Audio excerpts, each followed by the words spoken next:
The Newsday continues here on One News Now. I'm Denise Tan. President Bongbong Marcos is inviting business leaders at the 10th Asia Summit in Singapore to invest in the Philippines.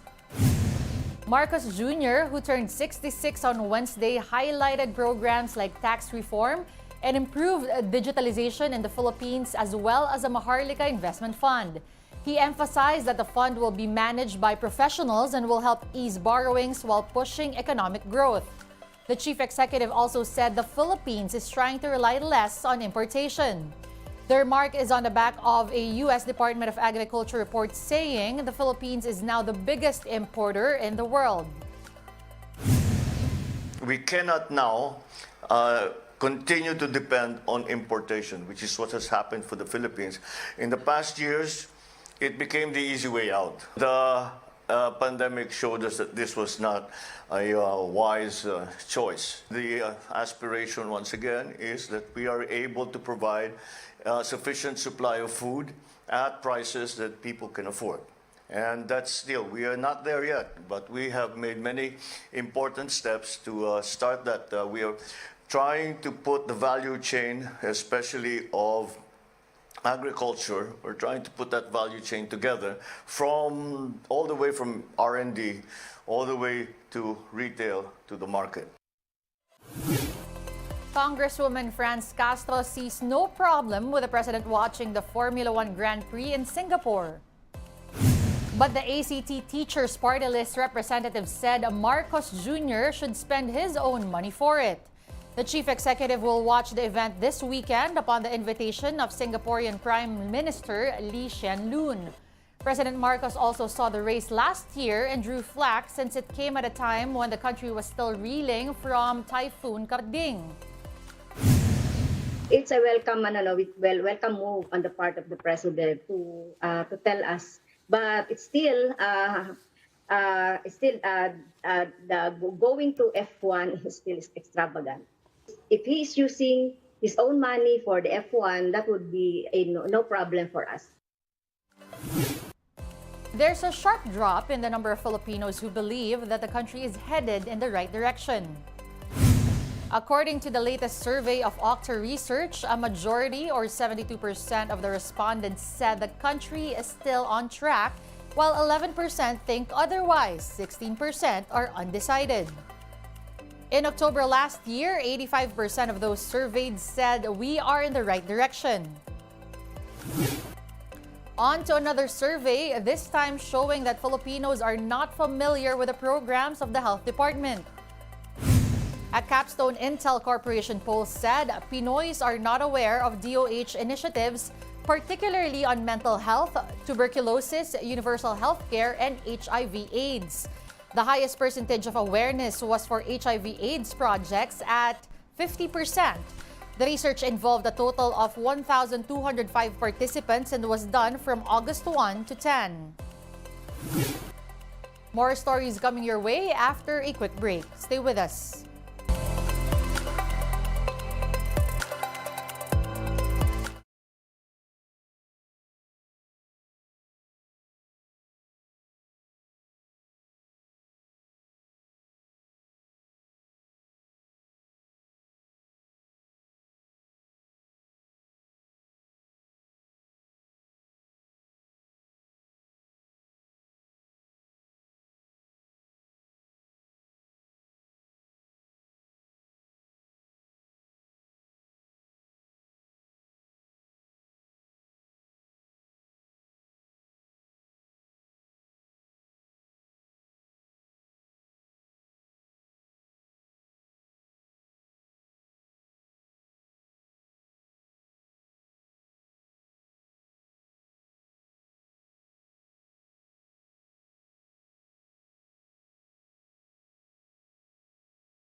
You're still watching One News Now. I'm Denise Tan.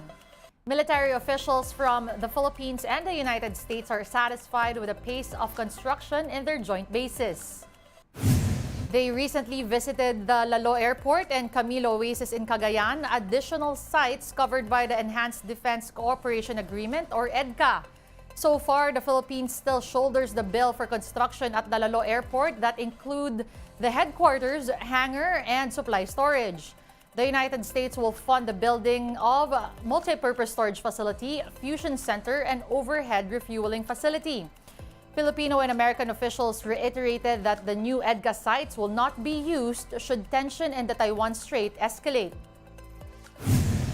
All of the EDCA sites are sovereign Philippine territory. The prioritization is done together.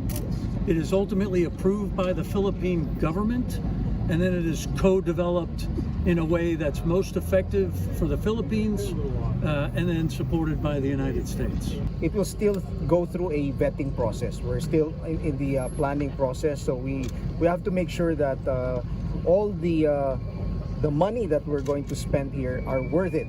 We're very optimistic that for next year we will have more of these projects operational, so that we can work on our joint exercises right away and also our joint operations. The Western Command reports a resurgence of Chinese fishing vessels in the West Philippine Sea. During Wescom's recent aerial patrols, they discovered swarming activity in the Iroquois Reef, Sabina Shoal, and Nares Bank. In total, they monitored 30 Chinese fishing vessels in these waters. Wescom said that these activities have been a source of tension in the West Philippine Sea. With this, the Philippines remains vigilant and takes necessary measures to maintain stability in the region. Meantime, here's a glance at the day's global headlines. The Netherlands has flagged to the World Health Organization its first human case of AH1N1. The case was picked up as part of routine surveillance of respiratory illnesses. Data available showed no clear source of infection, while there was also no report of direct contact with pigs. As of September 7, there were no other cases detected. Bodies of alleged aliens were presented at Mexico's first public congressional hearing on unidentified anomalous phenomena. The two mummified bodies recovered in 2017 in Peru were 700 and 1,800 years old. The remains only had 3 fingers on each hand and elongated heads. A Mexican journalist said, and a researcher said, it's clear that the bodies were not human. The hearing aims to rule on the phenomenon, which could make Mexico the first country to acknowledge the presence of aliens. Tech giant Apple defends its iPhone 12 model after a French watchdog suggested a halt of its sale. French radiation watchdog's test showed the iPhone 12 specific absorption rate, or SAR, was slightly higher than legally allowed. Apple explained that the model had been certified by multiple international bodies in compliance with global radiation standards. The company will contest the findings. At this point, we take you to an ongoing media briefing by the COMELEC and PNP in connection with the barangay and SK elections. Let's listen in. Mandato ito. Yung Vox Populi Vox Day, mandato ng bawat Pilipino ito. Utang natin sa ating kinabukasan, sa ating mga anak. Suli, maraming salamat po sa inyong pagdamay. Salamat. Dito po nagtatapos ang ating palatuntunan. Muli po, maraming salamat sa inyo lahat.